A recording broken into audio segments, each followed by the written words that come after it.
So the purpose of the humanities PhD, Well, that's a big question.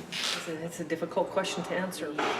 Most important purposes or contributions that the humanities PhD can make is to produce people who can question things. Doing a PhD is about contributing to our understanding of the world around us. I think I'd like to think that's true of all disciplines, and that's the goal.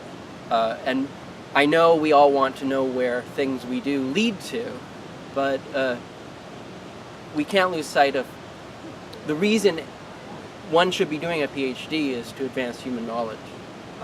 And it's nice when that leads to employment. But those are secondary things. Very stereotypical answer would be to further knowledge and try to better understand the world as it is right now. But I think realistically, although I think a lot of us are here to do that, it's also tied to a career. It also translates into being able to land a job when you're finished.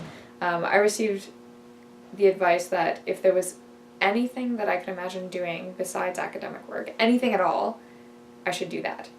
If a PhD was the only possible thing that I could imagine myself doing, then she would write me a reference letter, then I should do it, right? So it was like, if you can think of anything else, do that thing first. And that was the advice that I received.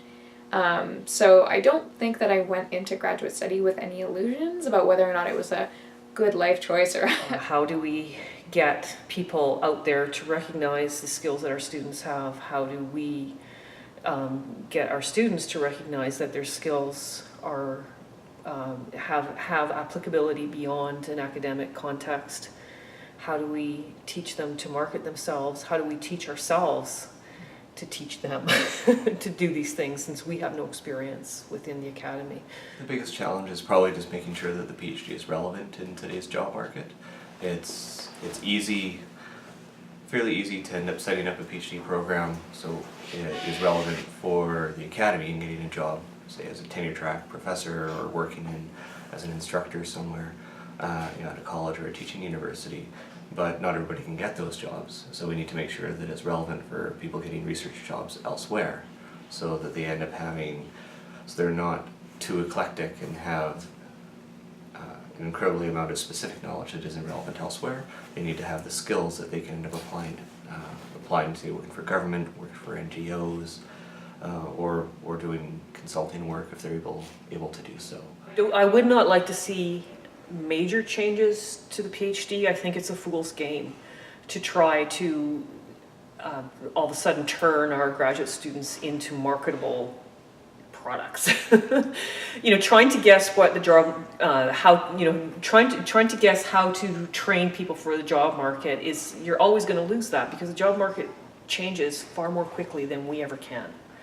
But there are certain things that we do really well that in all of our programs, I think, like certain core skills that students have, certain values, certain just ways of thinking that they take with them out of the university that will always be able to meet whatever changes happen outside of the university.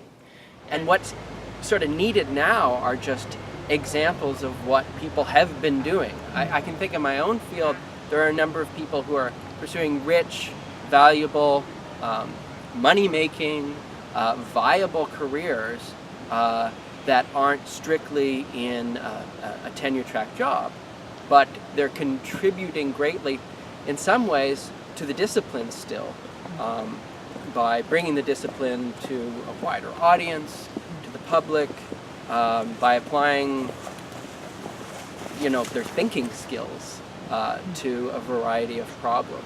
I think those people are out there. I think we need to showcase them. You never know exactly what's going to end up being useful, so some people will complain about spending money on the humanities and saying on how, or the social sciences for that matter, and studying things that don't matter anymore, historical movements or certain writers and what have you. but you never know how that knowledge can end up being used. It's like one of the things that I'm really curious about, that I want to ask other students about, is why are you actually here? Like, if we could come up with a list of things that we want to do with our lives, say, and we have a kind of belief that academic work will allow us to do those things, can we pool resources and think of other kinds of work or other kinds of involvement that would create those same opportunities? I think that SFU has something to contribute as a kind of mid-sized university.